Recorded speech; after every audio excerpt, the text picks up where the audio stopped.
ప్రజాప్రతినిధి న్యూస్ కి స్వాగతం. తెలంగాణ రాజకీయాల్లో మరొకసారి ఉద్రిక్త వాతావరణంతో వేడి పెరిగింది. సీఎం రేవంత్ రెడ్డి నిర్ణయాలపై బీఆర్ఎస్ నుంచి విధి స్థాయి నిరసనలు ప్రారంభమయ్యాయి. సిద్దిపేట జిల్లా ఇరికోడు గ్రామ కేంద్రంగా బీఆర్ఎస్ శ్రేణులు పెద్ద ఎత్తున రోడ్డెక్కాయి. ఇక ప్రజలకు ఇచ్చిన 6 గ్యారెంటీలను పక్కన పెట్టి మాజీ సీఎం కేసీఆర్ పై సిట్ విచారణకు ఆదేశాలు ఇవ్వడాన్ని రాజకీయ కక్షగా బీఆర్ఎస్ నేతలు ఆరోపిస్తున్నారు.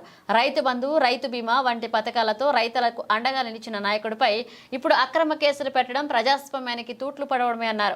కార్యక్రమంలో ఇరుకోడు గ్రామ సర్పంచ్ గణపురం కృష్ణ, ఉప సర్పంచ్ బొప్పిడి రాజవ, వార్డు సభ్యులు, బీఆర్ఎస్ పార్టీ నాయకులు బొర్రా రాజబాబు, మారెడ్డి మధుసూదన రెడ్డి, వాసూరి స్వామి, కుంభం సురేష్ రెడ్డి, బొర్రా శేఖర్, వాసూరి శేఖర్, మారెడ్డి శ్రీనివాసరెడ్డి, బొప్పిడి శ్రీనివాస్, బాలారెడ్డి, కుచ్చుల శ్రీనివాస్ తదితరులు పాల్గొన్నారు.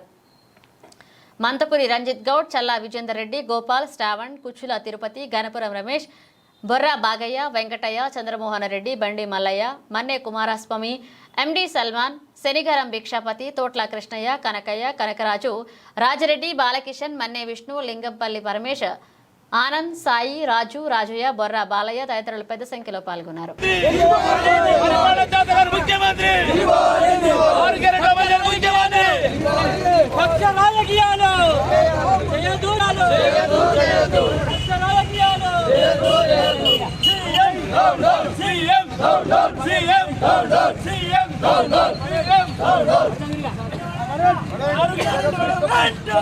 అమలు చేయాలి.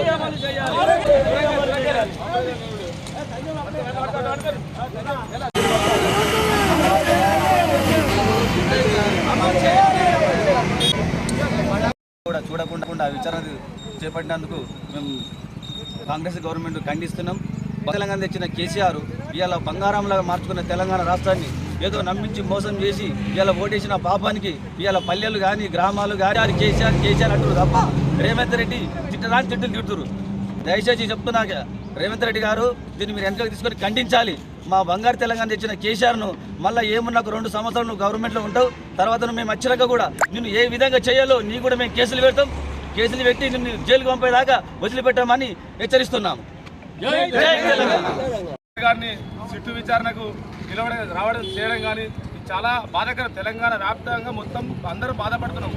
చేతగాని 6 గ్యారెంటీలు ఇచ్చి పరిపాలన చేతగాని ముఖ్యమంత్రి మైండ్ గేమ్ ఆడడం తప్ప ఈ పరిపాలన రైతు బంధు అప్పుడు కేసీఆర్ 2 సార్లు చెప్తాయి. 2 సార్లు ప్రతి పంటకు కలుపు కందిని, డీజిల్ కందిని, ట్రాక్టర్ కిరాయిలకు, మందులకు అంది. ఇవాళ ఎలక్షన్ల కోసమే ఇవాళ ఎన్నిసార్లు చేసినావు? ఇవాళ రైతు బంధు చేసే శాతగాని ముఖ్యమంత్రివి, 6 గంటలు అమలు చేయని ముఖ్యమంత్రి. ఇవాళ కేసీఆర్ మైండ్కి ప్రజల మైండ్ మళ్ళీ కానీ ప్రజలు చాలా ముందు చూస్తారు కొడక. నువ్వు నాశనమైన కాలం నువ్వు గెలుస్తున్నావు. ఒక మహానాయకుడిని ఒక నీళ్లు తెచ్చి రైతులను కళ్ళలో మంచి ఆనందం చూస్తున్న మంచి తరుణంలో నువ్వు ఆంధ్రలో పుట్టు నాకే తెలంగాణ కోసం తుపాయి పట్టుకొని వచ్చి మీకు ఇలా ఏ దురదృష్టంగానో ప్రజలు మర్చిపోయే మంది స్థాయిని కాపాడుకొని ఇలా కేసీఆర్ జోలికి ఎత్తనవు. నువ్వు కొడక నువ్వు పుట్టగదు లేకుండా పోతావు, ఆంధ్రలో పుట్టు నాకుండా పోతావు. నువ్వు పరిపాలన మంచి నీ దృష్టి పరిపాలన మీద పెట్టు. కక్షపూర్తి రాజకీయం ఎందుకు? కక్షలు తీసుకోవడం కంటే నువ్వు ప్రజల కోసం పరిపాలన చేయి. కేసీఆర్ ఉన్నాడు హరీశ్రావు వీళ్ళ మీద నీ కక్ష సాధ్యం పెట్టుకొని నువ్వు నాశనమయ్యే కాలం ముందుంది కొడక. నువ్వు ఖచ్చితంగా నాశనం కోరుకునే నువ్వు కేసీఆర్ దగ్గర వచ్చినావు. కేసీఆర్ గారు జోలికి రావు. కేసీఆర్కి ఏమైనా కానీ తెలంగాణ అగ్నిగుండమే మారుతుంది. ఇది బీఆర్ఎస్ పార్టీ కార్యకర్తలు కానీ సామాన్యులు, ప్రజలు, రైతులు ఆయన కోసం ఎప్పుడంతా కంటి చూపుతాడు, ఎదురు చూపుతాడు కొడక. నీ పని పతనమయ్యే కాలం ముందంటే ఉంది. జై తెలంగాణ. ఈరోజు ఏదైతే కాంగ్రెస్ గవర్నమెంట్ ఉందో మన కేసీఆర్ అనేటువంటి కక్ష సాధింపు రాజకీయాల్లో భాగంగా సిట్టు ఏదైతే ఇవాళ సండే రోజుతో విచారించడం అనేది దుర్మార్గం. అలాంటి దుర్మార్గమైనటువంటి ఈ ప్రభుత్వానికి ఇవాళ స్టేట్ వ్యాప్తంగా ప్రతి గ్రామాన ప్రభుత్వం యొక్క నాయకుని యొక్క మన రేవంత్ రెడ్డి దిష్టిబొమ్మలు దగ్ధం చేస్తుంది. అందులో భాగంగా ఇర్కోడ్ గ్రామంలోని ఇవాళ ఆ యొక్క కార్యక్రమం చేయడం జరిగింది. ఇప్పుడు బీఆర్ఎస్ పార్టీ ఆదేశాల మేరకు అదేవిధంగా ఈ గవర్నమెంట్కు పరిపాలన చేతనవడం జరగలేదు. ఇవాళ ఏమంటే నాట్లకు రైతు బంధు చేస్తే ఈ నాయకుడేమో ఓట్లకు చేస్తుంది. ఇప్పుడు యాసంగి వరినాట్లు స్టార్ట్ అయ్యి దాదాపు 2 నెలలు అయింది.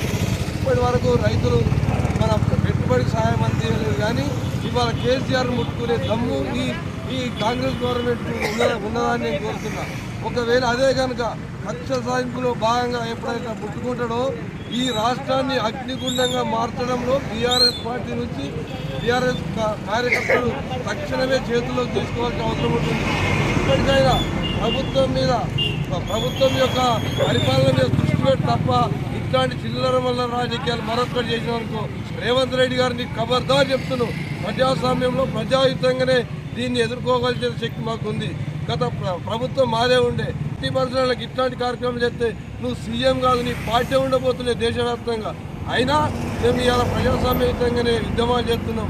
మరోసారి ఇంకా రిపీట్ ఇట్లా ఏమన్నా అయిందనుకో ఖబర్దార్ బిడ్డ, మళ్ళీ అదే విధానికి ఇట్లా చిన్న ఎంటికమందం అయిందనుకో బిడ్డ నిన్ను రాష్ట్రంలోకి తరిమి కొడతామని చెప్తున్నాం. జై తెలంగాణ, జై తెలంగాణ.